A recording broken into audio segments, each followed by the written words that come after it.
যদি ভিচিডিচি তো ইলেকশন নহয় আমি কোনবাই যদি বনাই দিও তেতিয়ালে এটো ভিচিডিচি ৰাইজৰ মতে কাম কৰিব নোৱাৰে অসমত যেনেকে পঞ্চায়তৰ ইলেকশন হয় তেতিয়া 5 বছৰ মুৰে মুৰে ইলেকশন হ'ব মানুহে বেয়া কাম কৰিব ভয় কৰিব সেই কাৰণে বৰ্তমান যেনেকে ভিচিডিচি চলি আছে এই ব্যৱস্থাটো ঠিক নহয় ইলেক্টেড হলে তেতিয়া ৰাইজৰ কথা শুনিব লাগিব আৰু ৰাইজে সুবিধা পাব এতিয়া কোন ভিচিডিচি আমাৰ লগতে লিষ্ট নাথাকে গমে নাপাও পিছত শুনো ইয়াত আহিলে যে আমাক ভিচিডিচি অৰুণোদয় নিদিলে অৰুণোদয়টো আমাৰ আঁচনি এটা দিয়া নিদিয়াৰ মালিক ভিচিডিচি কেনেকে হ'ব পাৰে গতিকে এই ব্যৱস্থাটো বিটিআৰত পৰিৱৰ্তন হ'ব লাগে আৰু ইয়ে বিটিআৰত দুৰ্নীতিৰ মূল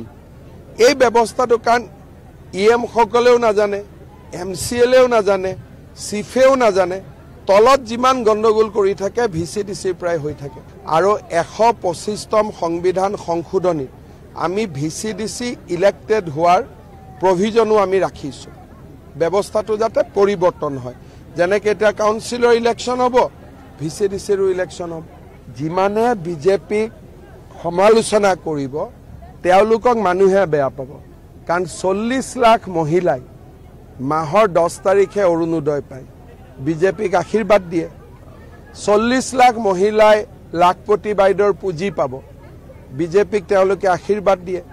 2 লাখ লৰাই টকা পইচা নিদিয়াকৈ চাকৰি পাইছে 2 লাখ লৰাই মুখ্যমন্ত্ৰীৰ আত্মনিৰ্ভৰ অসম অভিযান পাইছে 4 লাখ ছোৱালীয়ে নিযুত মইনা আঁচনি পাব এইবিলাক মানুহৰ আগত গৈ যেতিয়া গৈ বিজেপিৰ এগেইনষ্টত ক'ব কাৰ ভাল হ'ব কাৰ বেয়া হ'ব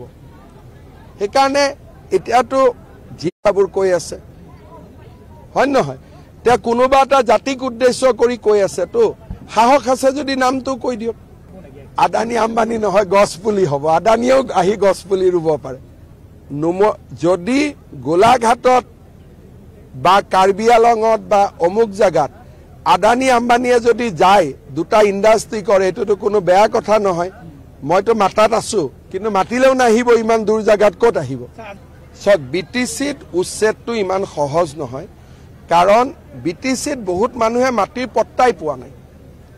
প্ৰথমতে খিলঞ্জিয়া মানুহক মাটিটোতো দিব লাগিব 26টা জনগোষ্ঠী এনে যদি এভিকশন কৰে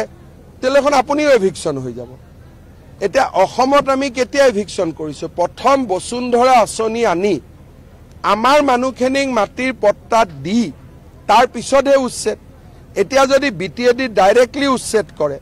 তেতিয়ালে দেখোন কোচ কলিতা ৰাভা বড়ো আমাৰ গুৰখা হিন্দীভাষী আদিবাসী বঙালী সবেই এভিকশন হৈ যাব দুখ কি কাৰণ মাটি এতিয়ালৈকে তেওঁলোকৰ বিষ্মুতুৱাৰী শেষে হোৱা নাই যেতিয়া প্ৰক্ৰিয়াটো শেষ হ'ব সকলো মানুহে মাটিৰ অধিকাৰ পালে তেতিয়াহে আপুনি ক'ব পাৰিব যে এইখিনি মানুহক উচ্ছেদ কৰক গতিকে বিটিএডিত প্ৰথম কাম হ'ল মানুহক পাট্টা দিয়া দ্বিতীয় কাম এভিকশন অসমত পাট্টা দিয়া কামটো হৈ গ'ল কাৰণে আমি এভিকশনত লাগিছো গতিকে সব বস্তুৰ সিকুৱেন্স আছে প্ৰণালীগতভাৱে আগুৱাই যাব লাগিব এটো ইমোশন আৰু আবেগৰ কাম নহয় মই এটা কথা কৈছো যে কাউন্সিল বনালেও ভোট নিদিয়ে কাউন্সিল নবনালেও ভোট নিদিয়ে মানুহে ভাল পালেও ভোট দিব ভাত নাপালে ভোট নিদিয়ে কোনো দল সংগঠনৰ কথাত কোনেও কাকো ভোট নিদিয়ে ভোটটো ব্যক্তিগত মাকৰ ভোট বেলেগ বাপেকৰ ভোট বেলেগ লৰাৰ ভোট বেলেগ বুৱাৰীৰ ভোট বেলেগ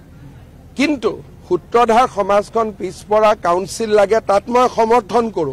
কিন্তু এইটোৰ লগত ভোটৰ কোনো সম্পৰ্ক নাই যিজন লৰাই কৈ আছে ভোট নিদিয়ে তেওঁৰ মাকে গৈ ভোট দি দিব তেওঁ কেনেকৈ গম পাব সেইকাৰণে ভোটটো ব্যক্তিগত বিষয় মই নিজেও নাজানো মোৰ লৰা ছোৱালী একেলগে গাড়ীত যাব কাক ভোট দিছে ধৰিব নোৱাৰে আৰু বাহিৰত ওলাই আহি সবকে ক'ব যে তোমাকে ভোট দিলো বুলি সেইকাৰণে ভোটৰ কথা কোনেও কাকো দায়িত্ব ল'ব নোৱাৰে যিবিলাক দল সংগঠনে কয় আমি ভোট নিদিওঁ আমি কৰোঁ তেনেকৈ নহয় সকলোৰে মনত এটা বিজেপিক লৈ উৎসাহ হৈছে মই ভাবোঁ যে এইবাৰ বিজেপিয়ে বিটিআৰৰ নিৰ্বাচনত বহুত ধুনীয়া ৰিজাল্ট কৰিব পাৰিব